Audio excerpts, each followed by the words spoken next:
Սիրելիներ, ողջունում եմ Միլայի խոհանոցում, մաղթում եմ ձեզ բարձր տրամադրություն, հաճելի օր, դրական լիցքեր։ Այսօր պատրաստում եմ բրոկոլիով ասիական խոհանոցից մի հրաշալի աղցան։ Շատ համեղ է, այսպիսի բրոկոլի դուք հաստատ երբեք չեք կերել։ Հետևեք իմ տեսանյութին, իմ բաղադրատոմսին ու անպայման պատրաստեք, որովհետև հավատացնում եմ իրոք շատ համեղ է։ Ինչպես տեսնում եք, գլխիվայր շրջել եմ բրոկոլին և բույլերով առանձնացնում եմ, ահա այսպես, կտորների եմ վերածում։ Եթե չափերը մի քիչ մեծ են, կարող եք ահա այսպես փոքրացնել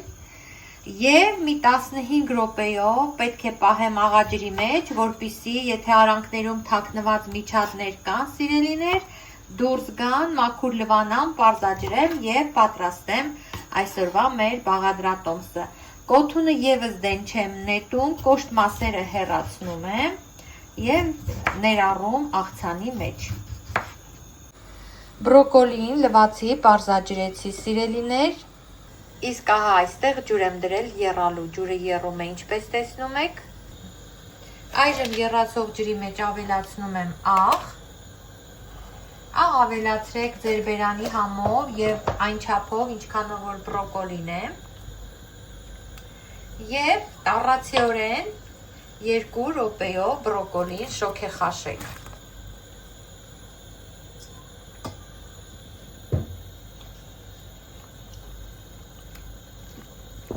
Պետք է մնա կիսաեպ վիճակում և չկորցնի խրթխրթանությունը։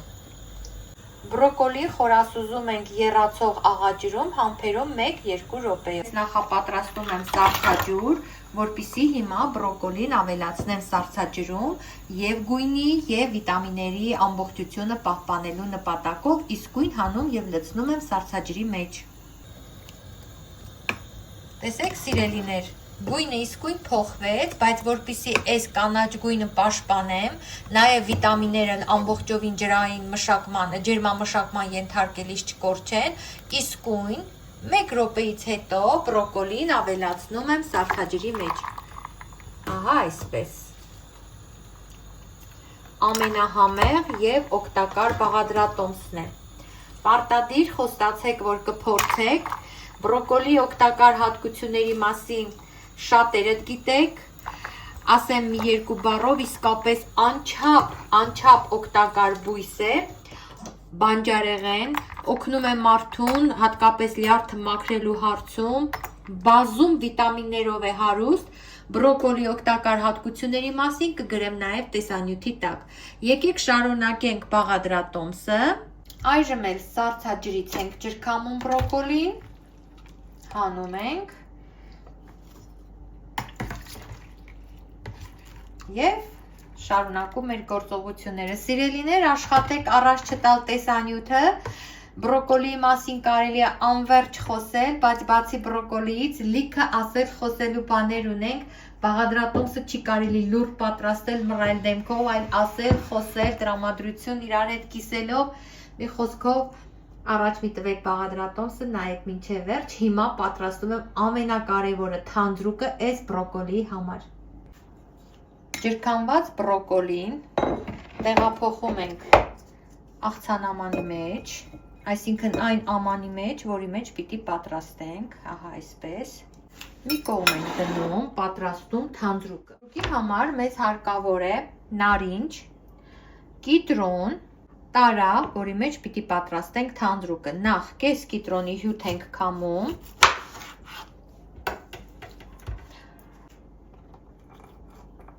կես կիտրոնի հյութը բավական է,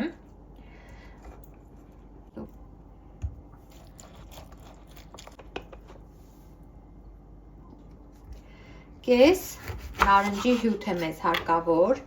քամում ենք կիտրոնահյութի վրա, ահա այսպես։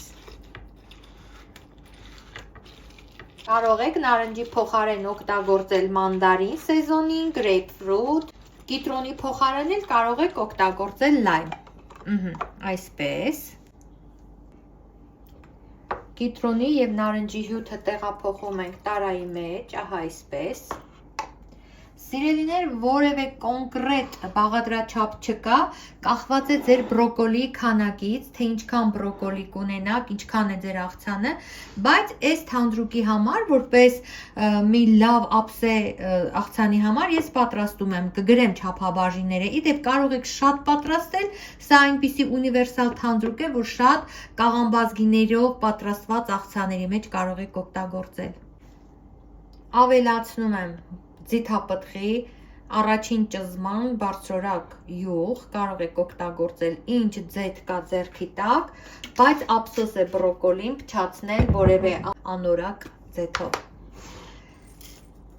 Սև պղպեղ եմ քամում, աղում, սև պղպեղ եմ աղում մի քիչ աղ, աղը քիչ, որովհետև հիմա ավելացնում եմ սոյայի թանձրուկ,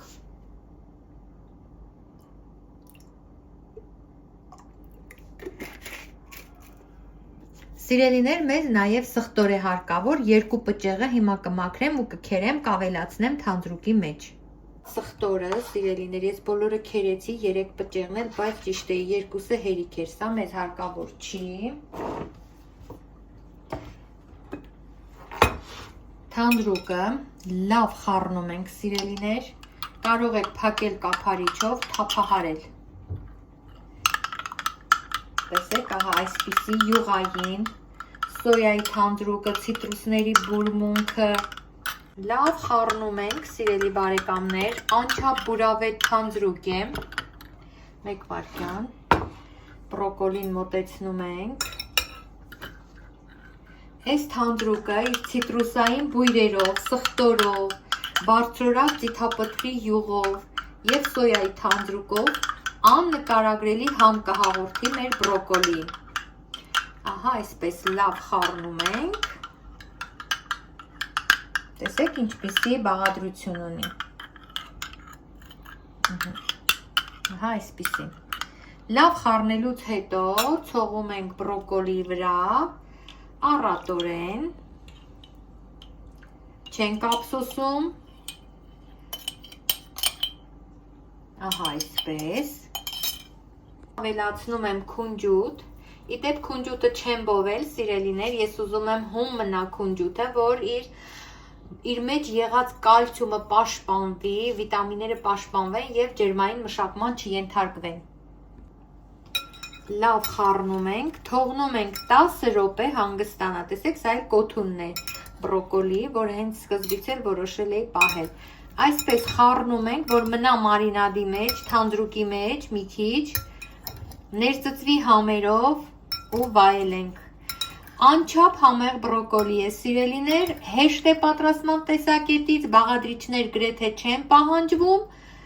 բրոկոլի, ձիթապտղի յուղ, ցիտրուսի հյութ, սխտոր, սոյայի սոուս, վերջ։ Բան մոռացա, չմոռացա։ Անհամբեր եմ, 5-10 րոպե պիտի համբերենք այնուամենայնիվ, սիրելիներ, որպեսզի փորձարկենք։ Ասեք, որ տեսքն էլ է գայթակղիչ և համեղ։ Այսպես եմ անում, որ հյութը թանձրուկը տարածվի։ Մի քիչ թող մնա, ասեմ ձեզ նաև համի մասին։ Մի հատ փորձեմ այս թանձրուկի մեջ թաթախելով։